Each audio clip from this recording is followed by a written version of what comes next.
الحمد لله نحمده ونستعينه ونستغفره ونؤمن به ونتوكل عليه ونعوذ بالله من شرور أنفسنا ونعوذ بالله من شرور أنفسنا ومن سيئات أعمالنا من يهده الله فلا مضل له ومن يضلله فلا هادي له وأشهد أن لا إله إلا الله وحده لا شريك له وأشهد أن محمدا عبده ورسوله الذي أرسله بالحق بصيرا ونذيرا وداعيا إلى الله بإذنه وسراجا منيرا أما بعد فإن خير الحديث كتاب الله وخير الهدي هدي محمد صلى الله عليه وسلم وشر الأمور محدثاتها وكل محدثة بدعة وكل بدعة ضلالة وكل ضلالة في النار فقد قال الله تبارك وتعالى في كلامه المجيد وفرقانه الحميد أعوذ بالله من الشيطان الرجيم ليس البر أن تولوا وجوهكم قبل المشرق والمغرب ولكن البر من آمن بالله واليوم الآخر والكتاب والنبي والملائكة والكتاب والنبيين وآتى المال على حبه ذوي القربى واليتامى والمساكين وابن السبيل والسائلين وفي الركاب وأقام الصلاة وآتى الزكاة والموفون بعهدهم إذا عاهدوا والصابرين في البأساء والضراء وحين البأس أولئك الذين صدقوا وأولئك هم المتقون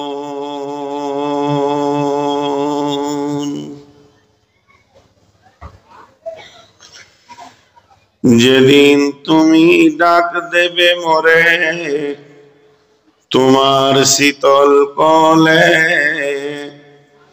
ঘুমায়ে পড়িব তোমারই বক্ষে সারা দুনিয়ার মায়া ভুলে। তুমি মোর সাথী চির জনমের, অব কবর গায়ের মাটি, দুনিয়ার সব মায়ার পেছনে তোমারে জেনেছি খাঁটি, অগ কবর গায়ের মাটি।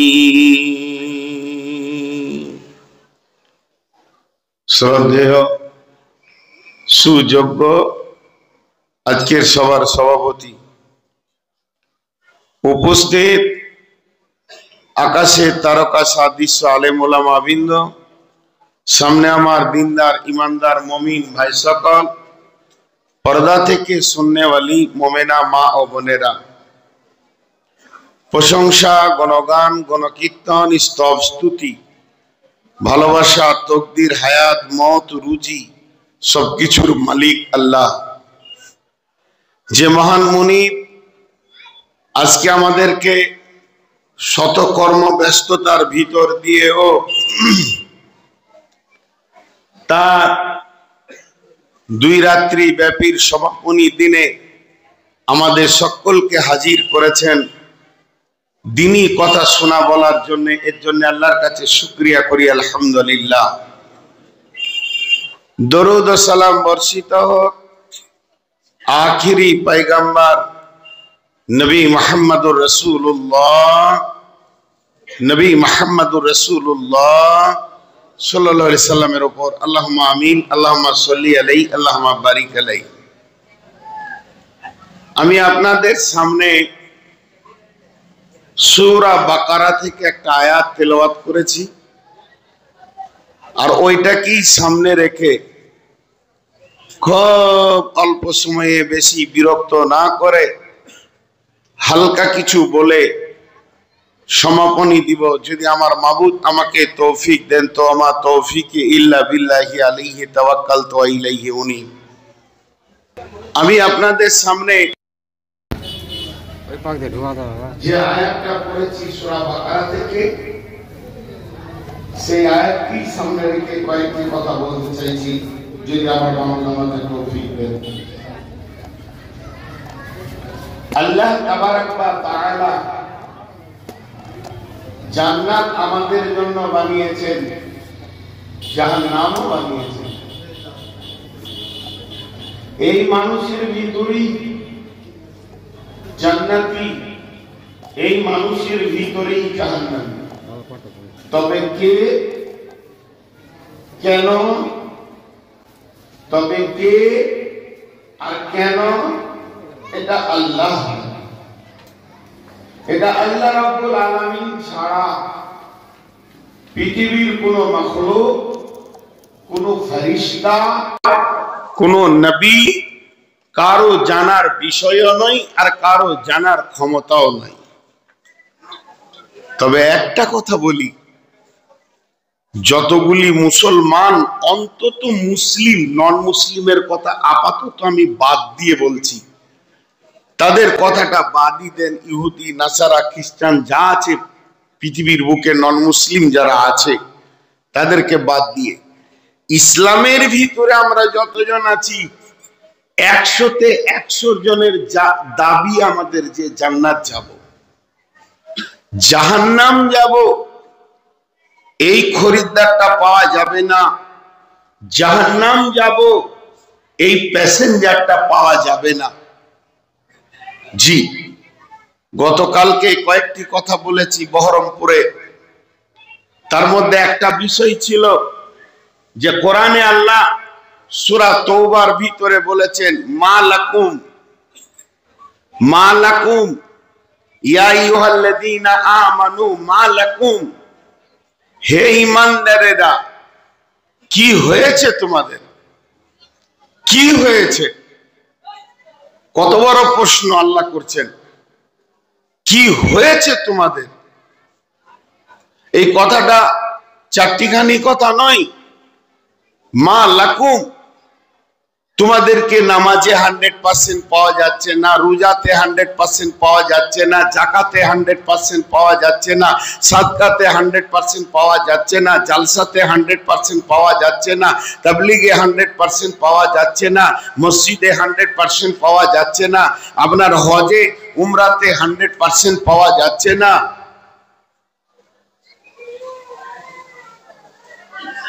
একটা হলো ব্র্যান্ডেড কোম্পানি, একটা আনব্র্যান্ডেড কোম্পানি।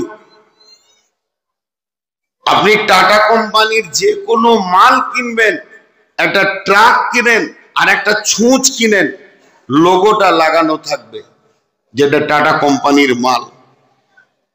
এটা সুজুকি কোম্পানির মাল, এটা নাটেও লাগানো থাকবে যদি কোম্পানির মাল আপনি কিনেন, তো এটা ব্র্যান্ডেড কোম্পানি। আর একই মাল আপনি ফুটপাতে পাবেন যার কোনো লোগো থাকবে না, যার কোনো গ্যারান্টি থাকবে না। তো পৃথিবীর বুকে 800 কোটি মানুষের ভিতরে কত জাতি, কত মত, কত পথ, কত রাস্তা,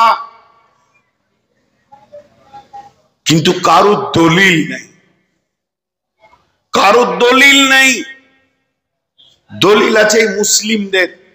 আজকে সারা পৃথিবীর কথাটা বাদ দিয়ে দিলাম, শুধু এই বাবলা বোনা গ্রামটাকে নিয়ে বলছি। এই মুসলিমে কয়েকটি লোক 1-2 হাজার যে কটা এখানে নারী পুরুষ মিলে এই আঞ্জাম দিয়েছে, এটাই এই লোকগুলোকে নিয়ে বলছি। আমাদের দলিল আছে। আমাদের কোথায় দলিল আছে?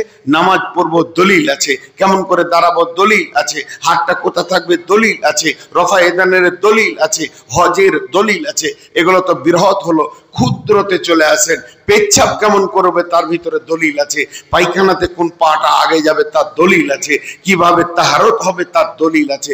বিশ্ব নবী এবং আল্লাহ তাবারক ওয়া তাআলা একটা মানুষের জন্ম থেকে কবর পর্যন্ত এমন একটা অংশ, এমন একটা জায়গা নাই যে জায়গাতে দলিল নেই। এরা হলো ব্র্যান্ডেড কোম্পানি। এই জাতিটা এত মূল্যবান, অথচ ওই জাতিটাকেই পাওয়া যাচ্ছে মাতাল সালে, জুয়োতে, তাসেতে, সুদেতে, বেনামাজি, বেপরদা। আল্লাহ কেন বলেছেন মা লাকুম, কি হয়েছে তোদের, কোন রোগে তোদেরকে এইভাবে বিপদগ্রস্ত করে দিয়েছে? কে? কয়েকটা রোগের কথা কোরআনে তোলা আছে। আলহাকুমুত তাকাসুর, মালের প্রাচুর্য, ঐশ্বর্যের প্রাচুর্য তোদেরকে আটকে রেখেছে। একটা গেল। আরাজিতুম বিল হায়াতিদ দুনিয়া মিনাল আখিরা ফামা মাতাউল হায়াতিদ দুনিয়া ফিল আখিরাতি ইল্লা কালিল। দুনিয়ার সৌন্দর্য তোমাদেরকে আটকে দিয়েছে। কি হয়েছে তোমাদের? তো মোহতারাম ভাইয়া, আজিজ ও বুজুর্গ দোস্ত, আমি আপনাদের সামনে যে কোরআনের আয়াতটা তুলে ধরেছি, আল্লাহ তাবারক ওয়া তাআলা জান্নাতে যতগুলি দল যাবেন তাদের মধ্যে একটা দলের নাম দিয়েছেন মুত্তাকি। মুত্তাকি, মুত্তাকি, মুত্তাকি। জি, আল্লাহ তাবারক ওয়া তাআলা মুত্তাকিদের ব্যাপারে কত কথা কোরআনে বলেছেন। যদি আমরা সমস্ত গুনাহ থেকে নিজেকে গুছিয়ে এনে একটা প্ল্যাটফর্মে দাঁড়াই, নিজেকে যদি মুত্তাকি হিসাবে আল্লাহর সামনে পেশ করতে পারি, তো ইনশাআল্লাহ আমার রব আপনাকে আমাকে চির সুখের জান্নাতে দেবেন।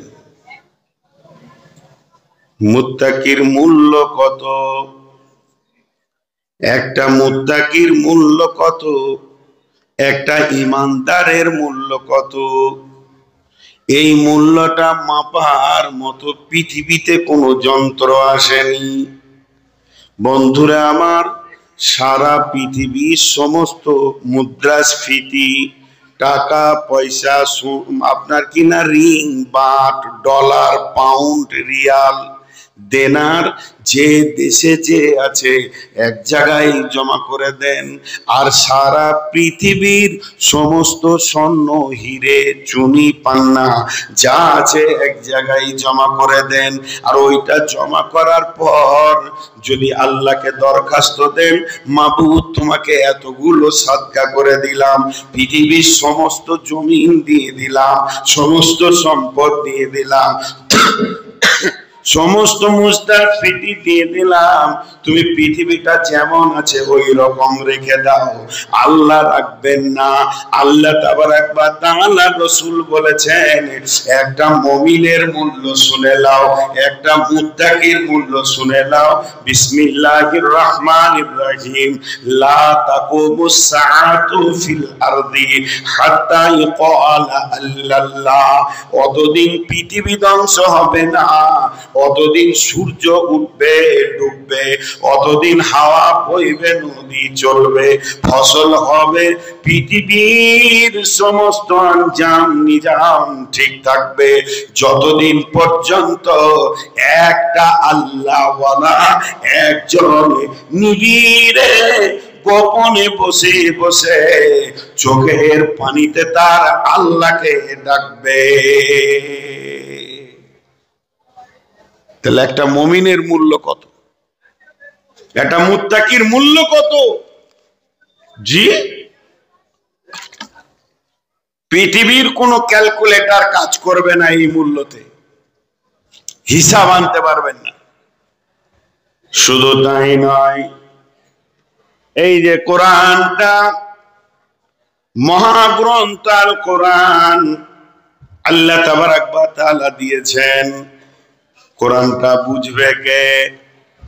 কোরআনের হৃদয়ে বুঝবে কে? আলেমকে দেন, কোরআনের তর্জমা করে দেবে, বুঝিয়ে দেবে। মাওলানাকে দেন, মুফতিকে দেন, এরা কোরআন চিনে, কোরআন বুঝে, কোরআনের লাইনে লাইনে কি আছে বুঝে। কিন্তু আমার রব বলছেন, তুমি যত বড়ই ব্যাকরণ জাননেওয়ালা হও আর যত বড়ই তুমি পণ্ডিত হও না কেন, তোমার ভিতরে যদি তাকওয়া না থাকে, তোমার ভিতরে যদি ভয় না থাকে, আল্লাহ ভীতু যদি তুমি না হও, মুত্তাকি যদি না হতে পারো, তুমি কোরআন বুঝতে পারবে না। যেহেতু আল্লাহ কোরআনকে শুরু করতে গিয়ে বলেছেন বিসমিল্লাহির রহমানির রহিম, আলিফ লাম মিম, যালিকাল কিতাবু লা রাইবা ফীহি, এই কিতাবের মধ্যে কোনো সন্দেহ নাই, হুদাল লিল মুত্তাকিন, এই কিতাব থেকে হেদায়েত নেবে কে? যে মুত্তাকি হবে। আল্লাহর ভয় যদি থাকে, কোরআন থেকে সে হেদায়েত পাবে, আর আল্লাহর ভয় যদি না থাকে তো কোরআন থেকেই সে গুমরাহ হবে। কোরআন নিজে বলেছেন, বিসমিল্লাহির রহমানির রহিম, ইদিল্লু বিহি কাসীরা ওয়া ইয়াহদি বিহি কাসীরা ওয়া মা ইদিল্লু বিহি ইল্লাল ফাসিকিন। যার দিলে আল্লাহর ভয় আছে সে কোরআন থেকে লাভ নেবে,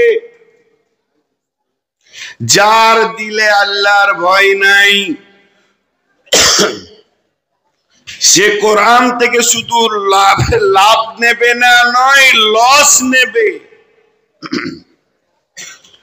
জিন্দেগিটাকে জাহান্নামী বানাবে। ওমা ইযিল্লু বিহি ইল্লাল ফাসিকিন, কেউ যদি ফাসেক হালাতে, বেঈমান হালাতে দুনিয়া করে, সে কোরআন শুনবে তো অট্ট হাসিতে হেসে পড়ে যাবে। কেন? ওইরকম ঘটনা কোরআনে আছে। হযরতে মুসা হযরতে খিজির আলাইহিস সালামের, মুসা আলাইহিস সালামের ভাজা মাছ জীবিত হয়ে গেল, উজাইরের মরা গাধা জীবিত হয়ে গেল, ইউনুস মাছের পেট থেকে পৃথিবীতে এলো। যদি সে ইমানদার হয়, তার ভিতরে যদি 100% ইমান থাকে আল্লাহর উপরে, তাহলে ওই লোকটা এটাকে বিশ্বাস করবে।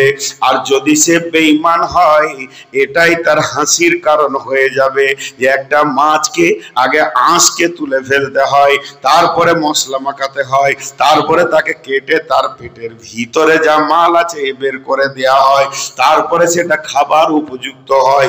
এই ভাজা মাছটা কেমন ভাবে জীবিত হয়ে গেল, এটা বেঈমানরা বুঝে আসবে না।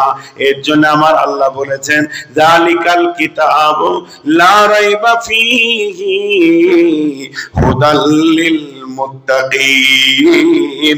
তোমরা যদি পরিপূর্ণ মুত্তাকি হতে পারো, তোমাদের ভিতরে যদি তাকওয়া হয়, তোমার ভিতরে যদি আল্লাহর ভয় হাজির হয়, তবেই তোমার জন্য হেদায়েতের দরজা খুলবে। আমরা মুত্তাকি হব। আজকে বায়ানের বিষয়বস্তু হচ্ছে মুত্তাকি। তাকওয়া পরেশগারি কাকে বলে, মুত্তাকির ডেফিনেশন কি, এই কথাটা আপনাদের সামনে বলবো। তাই সূরা বাকারার একটা আয়াত পড়েছি, শুধু উপস্থাপনায় দুটি কথা বলতে চাইছি। মুত্তাকিদের লাভ কত? আল্লাহ তাবারাক ওয়া তাআলা বলছেন, বিসমিল্লাহির রহমানির রহিম, ইন্নাল মুত্তাকিনা ফি দিলালিন ওয়া উয়ুন ওয়া ফাওয়াকিহা মিম্মা ইয়াশতাহুন কুলু ওয়াশরাবু হানিয়াম বিমা কুনতুম তা'মালুন। যারা মুত্তাকি হবে, যারা আল্লাহ ফিরু হবে, যারা আল্লাহর ভয়ে গুনাহ করবে না, যারা আল্লাহকে ভয় করে পৃথিবীতে দুনিয়া করবে, এরা সব সময় ছায়াতে থাকবে। কিয়ামতে তাপ লাগবে না, কবরে তাপ লাগবে না, পুলসেরাতে তাপ লাগবে না। ফি জিলালিন ওয়া উয়ুন, এরা ছায়ার মধ্যে অবস্থান করবে। শুধু ছায়াতে অবস্থান করবে এই পর্যন্ত শেষ নয়, এদের সামনে কুলকুল কুলকুল করে নদী বইবে। শুধু তাই নয়, এদের পান পাত্র থাকবে এই পর্যন্ত শেষ নয়, এদের সামনে ফল ফ্রুট খাবারের ভান্ডার থাকবে। আল্লাহ তাবারাক ওয়া তাআলা বলছেন, কুলু ওয়াশরাবু, খাও এবং পান করো। এটা তোমাদের আমলের পরিবর্তে দেওয়া হয়েছে, যেহেতু তোমরা পৃথিবীর বুকে আল্লাহকে ভয় করে করে করে করে চলেছো, তোমরা মুত্তাকি হয়েছো, তার জন্য তোমাদেরকে সম্মান দেওয়া হয়েছে। মুত্তাকি।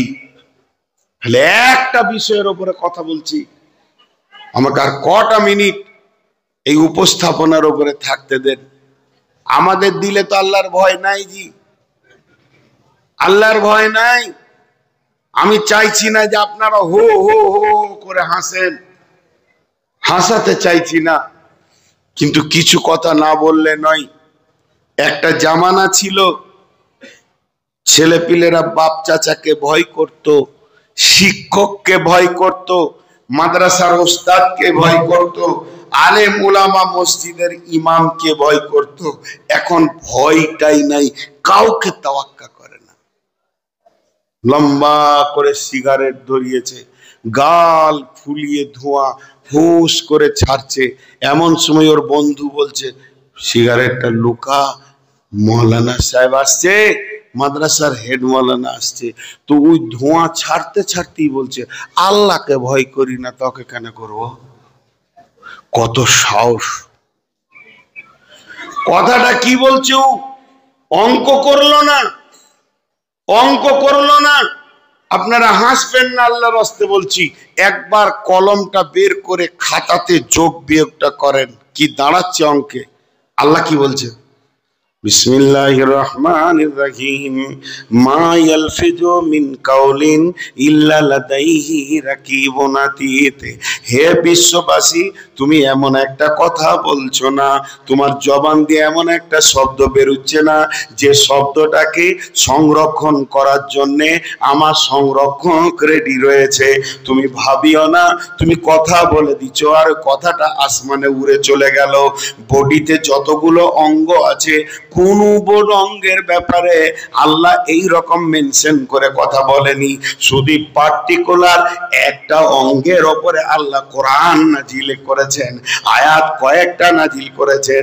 এক জায়গায় বলেছেন কুলু কাওলান সাদীদা, আর এক জায়গায় বলেছেন ওয়াইজা কুনতুম ফাদিলু, এক জায়গায় বলেছেন সত্য নরম কথা বলো, এক জায়গায় বলেছেন ইনসাফ কথা বলো। তার মানে জবানকে বারবার আল্লাহ হুঁশিয়ারি দিয়েছেন। সেই হুঁশিয়ারির ভিতরে একটা হুঁশিয়ারি হচ্ছে আল্লাহ বলছেন ও গোলাম, তুমি যে কথাটা বলছো এটা আমার সংরক্ষণ করছে, এমনকি তুমি যদি উফ শব্দ করো সেটাও সংরক্ষণ হয়ে গেছে। তাহলে ওই লোকটা যে বলল আমি আল্লাহকেই ভয় করি না, এটা একবার হিসাব করে দেখেন ও লাইফ হিস্টোরিতে যেখানে কলম চলছে ওই জায়গায় লেখা গেল আমি আল্লাহকে ভয় করি না। কিন্তু কিয়ামতের মাঠে যখন ওই রিপোর্ট নিয়ে বিচার শুরু হয়ে যাবে তখন তুমি কি আল্লাহকে জবাব দেবে? জি, আল্লাহকে ভয় করো না। গোটা কোরআনে 10 পারা খালি ইতিহাস আছে, ইতিহাস, হিস্টোরি।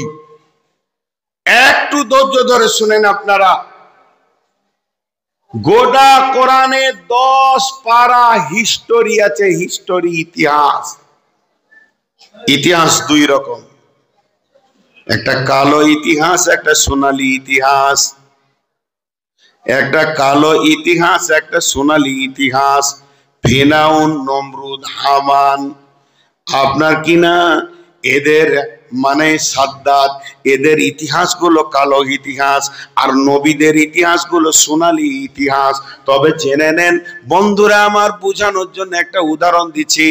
যখন আপনার ইসিজি করা হয় হসপিটালে গিয়ে, যখন আপনাকে ডাক্তার রোগী মনে করবে তখন আপনাকে একটা বিছানায় শুইয়ে দেবে, হাত পায়ে আপনাকে তার লাগিয়ে দেবে, তারপরে আপনার এখানে বুকে হাত বোলাবে, আর একটা মেশিন আছে ওটাকে টিপে দেবে। ওই মেশিনটা চচ্চর করে একটা রিল বের করবে, ওই রিলে একটা কলম চলতে থাকে, কখনো কলমটা ডান দিকে যায়, কখনো বাম দিকে যায়, কখনো সিধা থাকে। যখন 2 মিনিট 1 মিনিট চালাবে তারপর ওই রিলটাকে বের করে আপনার বডির হিস্টোরি বাইন করবে কে না ডাক্তার। আপনার হার্টের অবস্থা এরকম, আপনার প্রেশারের অবস্থা এরকম, আপনার কিনা এই কমপ্লেন রয়েছে, এই দাগ বলে দিচ্ছে। তেমনি বন্ধুরে আমরা যতগুলি মানুষ এখানে বসে আছি আল্লাহর অস্তে হাত দুটোকে ধরে বলছি একটিবার আমার কথার দিকে কান দেন। প্রত্যেকটা মানুষের একটা কলম রেডি আছে। যেদিন থেকে আমরা দুনিয়া করছি আমাদের হিস্টোরিতে একটা কলম চলছে। ওই কলমে কোনো সময় কালো কালি, কোনো সময় লাল কালি, কোনো সময় সোনালী কালি, কোনো সময় কালো কালি, এই দুটি কালি বের হতে রয়েছে। যখন আমি ভালো কাজ করব তখন আমার সোনালী কালি বের হবে, যখন আমার ইতিহাস নোংরা হবে তখন লাল কালি হবে। তার মানে কলম সংরক্ষকরা লিখতে রয়েছে, লিখতে রয়েছে, লিখতে রয়েছে। যেদিন কিয়ামত হবে সেদিন ওটাকে নিয়ে বিচার শুরু হবে।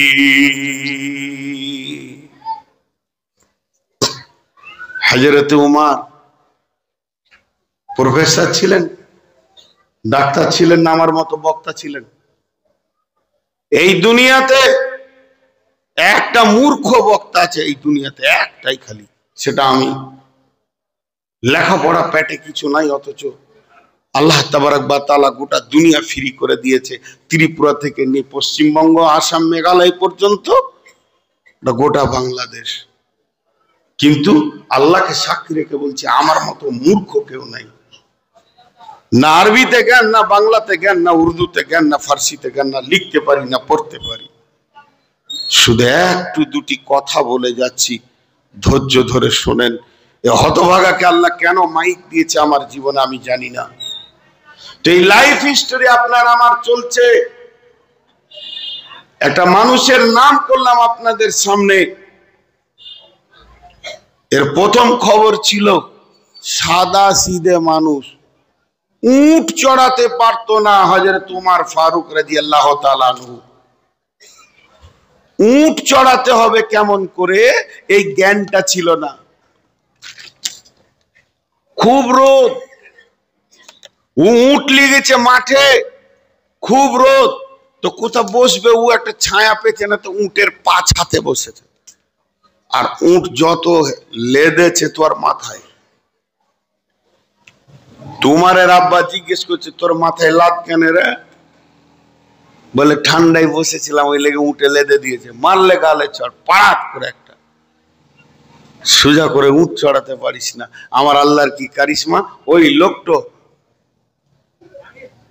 18 লক্ষ বর্গ মাইল শাসন করে গেলেন। কি কোয়ালিফাইড লোক! কাকে আল্লাহ কি করেন! ওই লোকটার ডিগ্রি, ওনার সার্টিফিকেট, উনি কে এটা বলেছেন কে? নবী মুহাম্মদুর রাসূলুল্লাহ সাল্লাল্লাহু আলাইহি সাল্লাম। বিশ্ব নবী বলছেন, লাউ কানা বাদি নবিয়ান, লাউ কানা বাদি নবিয়ান কানা লাহু উমার। আমার পরে যদি নবী কেউ হতো আর নবী আসার সিলসিলাটা যদি জারি থাকতো, তাহলে আমার পরে যে ব্যক্তিটা নবী হওয়ার মতো ক্ষমতা রাখতো, ওই ব্যক্তিটা হচ্ছে উমার। বিচক্ষণতা বলেন কেমন! বিচক্ষণতাটা কেমন! কি ট্যালেন্টেড মানুষ! এবার উমারের একটা ইতিহাস শোনাই, হিস্টোরি শোনেন। অন্ধকার রাত, অমাবস্যার রাত, কেউ কাউকে দেখতে পেছে না। মরুভূমির প্রান্তে সফর চলছে, সাহাবীরা রয়েছেন, নবীজি চলে গেছেন, আবু বকর চলে গেছেন, কয়েকজন সাহাবীকে নিয়ে উনি মরুভূমিতে সফর করছেন। এমন সময় গভীর রাত্রিতে কিছুই শোনা যায় না, শুধু উট, খচ্চর আর গাধার পায়ের খুঁড়ের আওয়াজ ছাড়া কিছুই আওয়াজ শোনা যায় না। এমন সময় হযরত উমর বলে ফেললেন, আমার এই কাফেলাতে, আমার এই দলেতে, আমার এই গ্রুপে যারা আমার সঙ্গে সফর করছো, তোমরা কেউ আছো কি আমাকে এমন একটা কোরআনের আয়াত শোনাবে যে আয়াতে আমার ভিতরে তাকওয়া আসবে, আল্লাহর ভয় আসবে, আমি ভয়ে ভীত সন্ত্রস্ত হয়ে যাব। এই রকম একটা আয়াত আমাকে শোনাও। কে শুনতে চাইছে? আপনি শুনতে চাইছেন না, আমার মতো একটা মূল্যহীন গাধা শুনতে চাইছেন না, আপনি আমি নন। যিনি শুনতে চাইছেন তার ব্যাপারে নবীজি বলেছেন, আমার পরে নবী হলে ওমর হতো। এই আয়াতটা যখন শুনতে চাইলেন, ওই আঁধারের ভিতরে পেছন দিক থেকে শব্দ আসছে, বিসমিল্লাহির রহমানির রহিম, ফামান ইয়ামাল মিসকালা যাররাতিন খায়রান ইয়ারা ওয়া মান ইয়ামাল মিসকালা যাররাতিন শাররান ইয়ারা। তিনি বলতে চাইলেন, ওমর রে, তুমি কান করে শোনো, আল্লাহ সূরা জুলজিলাতে বলেছে, অচিরেই সামনে একটা দিন তত্তর করে আমাদের সামনে আসছে। যেমন এই জালসার দিনটা তত্তর করে এগিয়ে চলে এলো, ঠিক ওই রকম একটা দিন আমাদের সামনে আসছে। আর সেই দিনের ব্যাপারে আল্লাহ বলছেন, জাররাতিন খায়রান ইয়ারা আর জাররাতিন শাররান ইয়ারা। কেউ যদি জাররা বারাবার, অনুপরমাণু বারবার যদি গুনাহ বা নেকি, ভালো বা খারাপ কাজ করে থাকে, সেই দিন সেটা বহির প্রকাশ হয়ে যাবে। হাজরে তোমার এরকম হাতটা দিলেন আর টুকরে টুকরে কাঁদতে শুরু করলেন বাচ্চা ছেলের মতো। আল্লাহ, ওই দিনটা কি করে পার করব? আমি আমার জীবনের লাইফ হিস্টোরিটা আমি কেমন করে সেখানে গিয়ে আমি দেখাবো? মাবুদ রে, আমি কি করেছি, কি হয়েছে, এটা আর আমি খুঁজে পাচ্ছি না। এই অবস্থায় তিনি যখন টুকরে কাঁদতে শুরু করলেন আর কান্না করছেন, আর একটা কথা বলছেন, কেউ আছো কি আমার কান্নাটাকে বন্ধ করে দেবে? আমি কাঁদবো না, আমার দিলের সান্ত্বনা দিতে পারবে, তবে তাকে কোরআন থেকেই সান্ত্বনা দিতে হবে, নচেত আমার দিল মানবে না, আমার দিল শান্তি পেছে না। কেউ আছো, তোমরা আমাকে একটু কান্নাটা বন্ধ করে দাও। একই কণ্ঠে পেছন দিক থেকে শব্দ আসছে, বিসমিল্লাহ বিসমিল্লাহির রহমানির রহিম লা তাকনাতু মির রাহমাতিল্লাহ। উমর রে, তুমি চিন্তা করো না, আল্লাহ বড় মেহেরবান। নিজেকে হতাশ করো না, আল্লাহর রহমত থেকে নিজেকে বঞ্চিত মনে করিও না, আমার রব বড় মেহেরবান। হযরত উমর বলে ফেললেন, কে গো, আয়াত দুটা শোনালে কে? তো এই দলে কি আব্দুল্লাহ ইবনে মাসউদ আছে নাকি? হযরত আব্দুল্লাহ ইবনে মাসউদ কাঁদা কাঁদা কণ্ঠে বলছেন, আমিরুল মুমিনিন, আমি হতভাগা আব্দুল্লাহ ইবনে মাসউদই আয়াত দুটো পড়েছি। যেহেতু আল্লাহর নবী আব্দুল্লাহ ইবনে মাসউদের ব্যাপারে বলেছিলেন ইনি হলেন কোরআনের মুফাসসির, আব্দুল্লাহ ইবনে আব্বাস রাদিয়াল্লাহু তাআলা আনহু ইনি হলেন কোরআনের মুফাসসির। বিশ্বনবী যটা সাহাবীকে কোরআনের মুফাসসির বলে গেছিলেন, তার মধ্যে একটা হচ্ছে আব্দুল্লাহ ইবনে মাসউদ রাদিয়াল্লাহু তাআলা আনহু। জি ভাই, একটা জিনিস ভাবতে হবে, খালি জবান দিয়ে কথা বললে হবে না। আপনার মন গেল আমার বিরুদ্ধে মন্তব্য করছেন, আমি আপনার বিরুদ্ধে মন্তব্য করছি, আসল খবরটা জানি না। লাগবে একদিন হিসাব, কিয়ামত অতি সত্বর আসছে। আমি আপনার বিরুদ্ধে কথা বলছি, আপনি আমার বিরুদ্ধে কথা বলছেন। সামনে সামনে যদি কেউ কথা বলে অপমান করে, আর পেছনেও যদি অপমান করে, আল্লাহ বলছে কাল্লা লায়ুম বাদান্না ফিল হুতামা, তোর জন্য হুতামা জাহান্নাম আছে, তুই রেডি থাক, তুই রেডি থাক, তোর জন্য হুতামা জাহান্নাম আছে। তো ভয়, আল্লাহর ভয় যদি না আসে, আমি তাকওয়া পরেজগারি অবলম্বন করতে পারবো না। আর একটা হিস্টোরি শোনাই, আর একটা ইতিহাস শুনেন ওই হযরত উমরের। তিনি একদিন ভরা মজলিসে বলছেন, এই ঘটনাটা তাফসীর ইবনে কাসিরে এনেছে, আমি যে আয়াতটা পড়েছি, বিসমিল্লাহির রহমানির রহিম যালিকাল কিতাবু লা রাইবা ফীহি হুদাল লিল মুত্তাকিন। এই কিতাবের মধ্যে কোনো সন্দেহ নাই, কিতাবটা হলো মুত্তাকিদের জন্য হেদায়াত, খোদা ভীরুদের জন্য হেদায়াত, আল্লাহ ভীরুদের জন্য হেদায়াত। এই আয়াতটা তাফসীর করতে গিয়ে একটি ঘটনা এনেছেন। হযরত উমর বলছেন, কে আছো আল্লাহর ভয় সম্পর্কে তোমরা রাসূলের কাছে শুনেছো, আমাকে কিছু শোনাও। এই মজলিসে আমি বলছি, হাজি এতগুলো লোক আছেন, আল্লাহর ভয় সম্পর্কে কেউ কিছু জানেন? তা আমাকে একটু বলেন, আল্লাহর ভয় কাকে বলে? তাহলে কি হযরত উমর জানতেন না? বেশক জানতেন। শুনতে চাইছেন কেন? আমি যে কথাগুলো বলছি, ইনি জানেন না, উনি জানেন না, ওনারা জানেন না, আপনারা জানেন না, নতুন বলছি। কোরআন নতুন নাজিল হচ্ছে, কিন্তু কোরআন এমন একটা জিনিস, যত শুনবেন তত হৃদয় পরিষ্কার হবে। আলা বিযিকরিল্লাহি তাতমাইন্নুল কুলুব, দিলের প্রশান্তি বাড়বে। আপনারা তো আমার থেকে বেশি পণ্ডিত, জি জানেন আপনারা। ঠিক হযরত উমর রেনুয়েল করতে চাইছে, দিলটাকে প্রশান্তি নিতে চাইছে, যে বলছে, হ্যাঁ গো, তোমাদের ভিতরে কেউ আছো কি যে রাসূলের কাছ থেকে আল্লাহর ভয় সম্পর্কে শুনেছো? তো আমাকে একটু শোনাও। সাহাবীটার নাম উবাই ইবনে কাব রাদিয়াল্লাহু তাআলা আনহু। তাফসীর ইবনে কাসিরে দিয়েছেন, উবাই ইবনে কাব রাদিয়াল্লাহু তাআলা আনহু হযরত উমরকে বলছেন, উমর রে, আমি রাসূলের কাছ থেকে আল্লাহর ভয় সম্পর্কে শুনেছি, জেনেছি, আমি ওইটা আপনাকে জানাতে পারবো।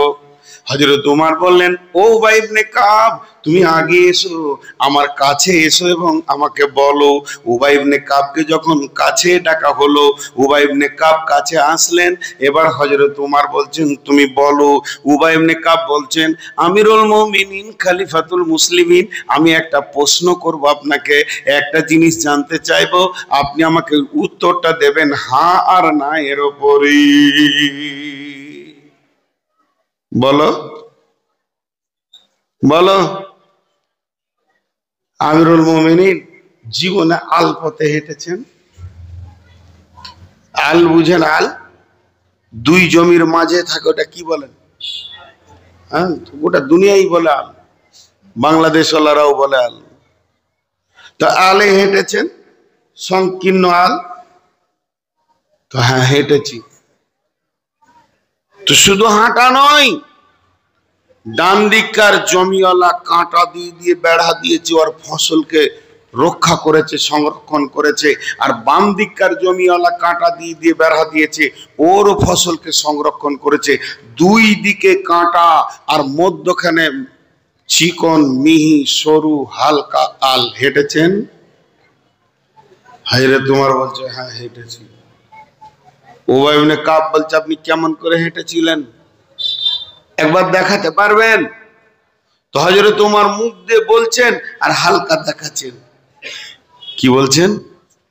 রে উবাই ইবনে কাব, আমি সাবধানতায় পা রেখেছিলাম, আমি চাদরগুলোকে গুটিয়ে নিয়েছিলাম, আমি জামাগুলোকে গুটিয়ে নিয়েছিলাম এবং এত সাবধানতা অবলম্বন করেছিলাম, আমার ডান দিকে ঝুঁকি ছিল না, আমার বাম দিকেও ঝুঁকি ছিল না। ডান দিকে ঝুঁকি দিলে কাঁটা লাগবে, সুতা ছিঁড়ে যাবে, আমার রক্ত বের হয়ে যাবে, চামড়া কেটে যাবে। তেমনি বাঁ দিকেও যদি ঝুঁকি দিই, আমার চাদরের সুতা ছিঁড়ে যাবে, কেটে যাবে, আমার শরীরও কেটে যাবে। এই ভয়ে আমি ওই আলপথটা এমন ভাবে সাবধানতা অবলম্বন করেছিলাম, আলের এই প্রান্ত থেকে ওই প্রান্তে গেছিলাম। হযরত ওমর যখনই বললেন এই প্রান্ত থেকে ওই প্রান্তে গেছিলাম, হযরত উবাই ইবনে কাব বলছেন, বাস বাস বাস বাস, যথেষ্ট হয়ে গেছে, আর বলতে হবে না। এটাকেই আল্লাহর ভয় বলা হয়। বিশ্বনবী যেটা বলতে চেয়েছেন, এই পৃথিবীটা টোটাল বিশ্বনবী যেটা বলতে চেয়েছেন, তার কারণ হচ্ছে এই পৃথিবীটা কাঁটা যুক্ত জায়গা। শয়তান কাঁটা ছড়িয়ে দিয়েছে, কাঁটা ছাড়া একটাও রাস্তা নাই। একদিকে বেশ্যা, একদিকে রান্ডি, একদিকে মদ, একদিকে সুদ, একদিকে জুয়া, একদিকে তাস, একদিকে লুডো, আর একদিকে দাবা। আর ফেসবুক থেকে নিয়ে ইউটিউব থেকে নিয়ে গোটা দেশটা যেন কাঁটাতে ছড়াছড়ি হয়ে গেছে। যার ভিতরে আল্লাহর ভয় আছে, ও যেমন নিজের কাপড়টাকে বাঁচিয়েছে, ওই রকম নিজেকে গুনাহ থেকে বাঁচিয়ে বাঁচিয়ে বাঁচিয়ে বাঁচিয়ে সে কবর পর্যন্ত পৌঁছাবে। তার গায়ে গুনাহের আঁচল লাগবে না, গুনাহের দাগ পড়বে না। সে নিজেকে এত কষ্ট করে করে করে করে চলবে। মুমিনের জন্য দুনিয়াটা হলো কাঁটাযুক্ত জায়গা, মুত্তাকির জন্য দুনিয়াটা হলো কাঁটাযুক্ত জায়গা। ও ওইভাবে কবরে পৌঁছাবে। এটারই নাম হচ্ছে আল্লাহর ভয়। জি, ভয়ের আর কি ব্যাখ্যা দিব? অনেক কথা হয়ে গেল, আয়াতের দিকে এবার ফিরে যাই। আপনারা একটু ধৈর্য ধরেন, একটু ধৈর্য ধরেন। মাঝে একবার আপনাদেরকে বিরক্ত করি, সবাই একবার মুখটা খুলেন। আপনাদের বিরক্ত লাগছে? আলহামদুলিল্লাহ। সুগারের রুগী, ওই জন্য মাঝে মাঝে পানি খাবো, কিছু মনে করিয়েন না। জিভটা শুকিয়ে গেছে, পেঁয়াজ লাগেনি, খালি জিভ শুকিয়ে গেছে। দেখেন, হযরত আলীর দুটা কথা আপনাদেরকে বলে দিই, খুব ভালো লাগবে। জি, ভয় দুই রকম। ভয় হলো দুই রকম, একটা সম্মানের ভয় আর একটা জানের ভয়। আব্বাকে দেখে ভয় লাগে কি লাগে না? কথা বলে না। আব্বাকে ভয় লাগে কি লাগে না? আর বাপকেও ভয় লাগে, আর বাঘকেও ভয় লাগে। বাঘকে ভয় লাগে কি লাগে না? মালদার লোক এত কমজোর কেন গো? কথা বলছে তো মনে হচ্ছে যেন কিছু খায়নি, রসকস নাই। আর ঝগড়া লাগলে তখন কত জোর চিল্লাবে, চুপ করেন চুপ করেন, ও চুপ করেন, ও হ্যাঁ জি। তো একটু জবাব দিন, তাহলে ভালো লাগে। আসলে আপনারা মনে মনে ভাবছেন যে আসলে আপনাদের সাথে পরিচিতি বেশি হয়ে গেছে। এই বাংলাদেশে জালসা করে খুব মজা লাগে। এই পোড়া এলাকা আমার এমন গ্রাম নাই যে দু একটা বাদ পড়ে আছে। খালি একদম মনকষা থেকে হাটখোলা, ঠোঁটাপাড়া, সাপাড়া সব। আর এবছর আবার এই মাসই 5 দিন যাব, আর ডিসেম্বর মাসটা গোটা জানুয়ারি 8-10 পর্যন্ত থাকবো। এবছর জালসা বাংলাদেশে কম নিয়েছি, খুব ঝামেলা চলছে। মাত্র মনে হয় 40 কি 45টা আছে। হ্যাঁ, 2-4 বছর 85-70টা করে আসতে হয়। তো যাই হোক, যেটা বলছি, ওরা জবাবটা খুব জোরে দেয় বাংলাদেশ ওরা। তো ভয় দুই রকম, বাপকে দেখেও ভয় লাগে, বাপকে দেখেও ভয় লাগে। তাহলে কি করতে হবে? যখন তোমাকে বাঘকে দেখে ভয় লাগবে, যখন তোমাকে বাঘকে দেখে ভয় লাগবে, তখন তোমাকে দৌড়ে পালাতে হবে। অত দূর যেতে হবে, যত দূর যাবেন তত নিরাপত্তা পাবেন, তত বাঁচার একটা রাস্তা পাওয়া যাবে। কিন্তু যখন আব্বাকে ভয় লাগবে, তখন দূর দিয়ে গেলে হবে না। যত দূরেই তুমি থাকো না কেন, ধরে এসে আব্বা বলে গলাটা জড়িয়ে ধরে